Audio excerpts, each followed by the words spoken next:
এবছর সাহিত্যে নোবেল পুরস্কার পেয়েছেন হাঙ্গেরিয়ান সাহিত্যিক লাসজলো ক্রাসনাহোরকাই। বৃহস্পতিবার 9 অক্টোবর সুইডিশ একাডেমি আনুষ্ঠানিকভাবে তার নাম ঘোষণা করে।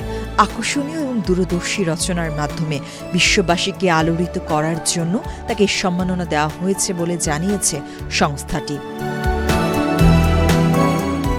সুইডিশ একাডেমি এক বিবৃতিতে জানায়, ক্রাসনাহোরকাইয়ের লেখনী বৈশ্বিক ভয়াবহতার মধ্যে শিল্পের শক্তিকে নতুনভাবে চিনিয়ে দিয়েছে।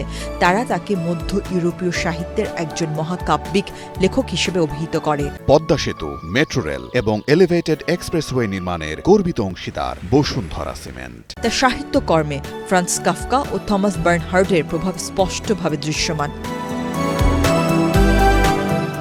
লাসজলো ক্রাসনাহোরকাই মূলত তার জটিল গদ্য ভাষা, দীর্ঘ বাক্য এবং দার্শনিক গভীরতার জন্য পরিচিত। তার লেখায় ইতিহাস, ধর্ম, রাজনীতি এবং মানব অস্তিত্বের দার্শনিক প্রশ্নের সংমিশ্রণ রয়েছে।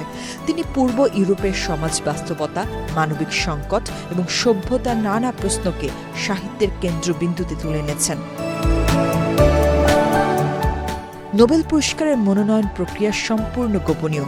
সুইডিশ একাডেমি মনোনীতদের নাম 50 বছর পর্যন্ত গোপন রাখে, ফলে পূর্বাভাস দেওয়া কঠিন। যদিও ক্রাসনাহোরকাইয়ের নাম দীর্ঘদিন ধরেই নোবেল প্রত্যাশীদের তালিকায় ঘুরে ফিরেছে।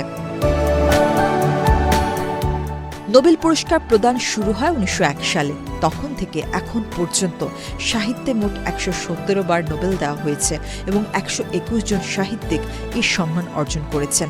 তাদের মধ্যে 18 জন নারী সাহিত্যিক রয়েছেন।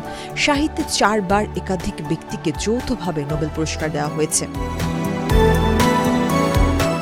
লাসজলো ক্রাসনাহোরকাইয়ের এই অর্জন শুধু হাঙ্গেরি নয়, গোটা বিশ্ব সাহিত্যের জন্য এক গুরুত্বপূর্ণ মাইলফলক।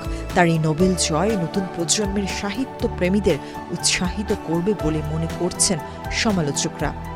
সুইডিশ একাডেমি থেকে প্রাপ্ত এই মর্যাদাপূর্ণ স্বীকৃতি সাহিত্য জগতে তার প্রভাব আরও বাড়িয়ে দেবে এবং বিশ্বজুড়ে পাঠকরা তার কাজ নতুন চোখে দেখবে বলেও ধারণা করা হচ্ছে।